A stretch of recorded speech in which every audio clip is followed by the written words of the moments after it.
আজকে সন্ধ্যেবেলা কিন্তু খেতে ইচ্ছে হলো আমার একটু মুচমুচে জিনিস, তো ঘরে ব্রেড ছিল, আলু কষানো ছিল দুপুরে, তো ওটা দিয়ে বানিয়ে ফেললাম।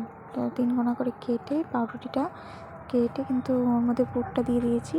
তারপরে এখানে হচ্ছে একটা বেসন দিয়ে কিন্তু একটু গোলা বানিয়ে নিয়েছি। তো বেসন নিলাম, তারপর নিয়ে নিয়েছি একটা ডিম, তারপরে স্বাদ মতো লবণ দেবে, লবণ দেওয়ার পরে কিন্তু হলুদ দিয়েছি, তারপরে জিরের গুঁড়ো, আর দিয়েছি হচ্ছে চাট মশলা আর কালো জিরে দিয়ে ভালো করে মেখে নিতে হবে।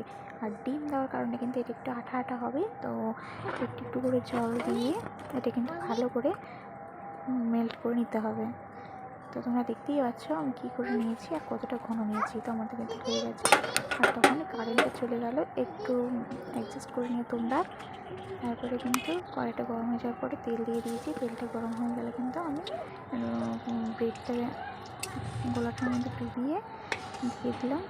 তো এপিট ওপিট করে কিন্তু ভালো করে ভেজে নিতে হবে, লাল লাল করে ভেজে নিলে কিন্তু 2 থেকে 3 মিনিটের মধ্যে কিন্তু আমাদের ভাজা হয়ে যাবে।